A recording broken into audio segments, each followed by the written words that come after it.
একজন বন্ধু যদি বান্ধবীকে রেপ করে তাহলে সেখানে নিরাপত্তা কি করে দেবে বলুন তো আমাকে?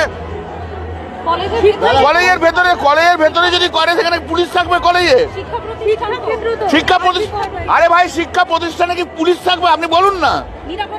ইনি তৃণমূল কংগ্রেসের একজন সাংসদ, নাম কল্যাণ ব্যানার্জি, বিতর্কিত নেতা। আর তার বক্তব্য শুনলেন। এত বড় ঘটনার পর কি বলছেন তিনি? একটি কলেজের মধ্যে, তাও আবার আইন কলেজের মধ্যে গণধর্ষণের ঘটনা ঘটেছে। কল্যাণবাবু নিজেও একজন আইনজীবী। তিনি ভুলে গেছেন গণধর্ষণের ঘটনার সঙ্গে যুক্ত মনোজ মিশ্ররা তাদের দলেরই ছাত্র সংগঠনের নেতা। এদের কাছে এর থেকে বেশি কিছু আশা করা যায় না। এরা আবার নীতি ও আদর্শের কথা বলে। ভাবতে অবাক লাগে, এ কেমন জনপ্রতিনিধি? নিরাপত্তা কাকে দেবে? নিরাপত্তা তো তার সহকর্মীরা দেবে। সেখানে সহকর্মীরাই রেপ করছে, তাহলে অন্যায়টা কারা করছে? কল্যাণবাবু ভালো করে জেনে রাখুন, তার সহকর্মীরা সবাই আপনাদের দলের ছাত্র সংগঠনের নেতা। যা বলছেন তাতে তো অবাক হচ্ছি তাই নয়, বুঝতে পারছি দলের কর্মীদের উপর কোনো নিয়ন্ত্রণ নেই আপনাদের। তাই এত বড় ঘটনার পরও সাফাই গাইতে লজ্জা বোধ করেন না। আপনার পলিটিক্যাল এজেন্ডা আছে, আপনি নিয়ে মাইক নিয়ে এসেছেন আমরা মিডিয়া থেকে, আপনাকে এজেন্ডা করে দিয়েছে, আপনি পলিটিক্যাল কোশ্চেনের দিকে যাচ্ছেন। না যেটা হচ্ছে আমিও তো সেটা বলছি।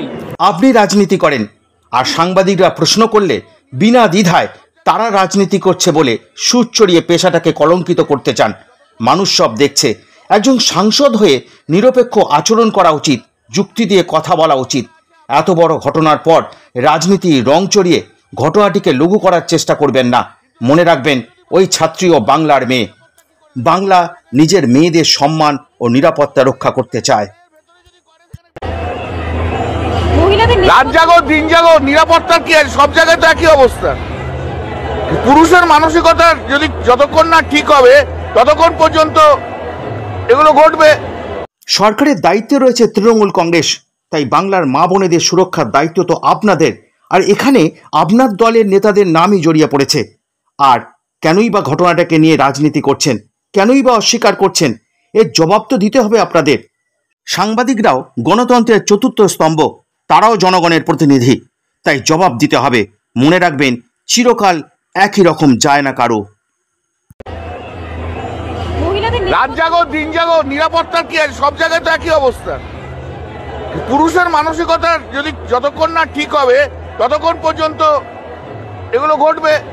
কল্যাণবাবু, আপনি বলছেন পুরুষের মানসিকতা ঠিক না হলে ধর্ষণ হবে। তার মানে কি সব পুরুষ ধর্ষক? কি বলতে চাইছেন আপনি? এই ধরনের কথা বলার অধিকার সাহস কে দিল আপনাকে? মানুষ বলছে আপনারা নিজেদের মানসিকতা বদলে ফেলুন, তাহলে সব ঠিক হয়ে যাবে। আর অযথা এ নিয়ে রাজনীতি করবেন না। কলেজের ভেতরে যদি করে সেখানে পুলিশ থাকবে? কলেজে শিক্ষা প্রতিষ্ঠান, আরে ভাই শিক্ষা প্রতিষ্ঠানে কি পুলিশ থাকবে? আপনি বলুন না। কলেজ কর্তৃপক্ষ সবাইকারই দেওয়া উচিত, কিন্তু আগের দোষটা কার? বোঝা যাচ্ছে দলের নেত্রীর মতোই কথা বলছেন। কার দোষ নয় খুঁজে বেড়াচ্ছেন। সরকারে থাকলেও এখনো প্রকৃত শাসক হয়ে উঠতে পারেননি আপনারা।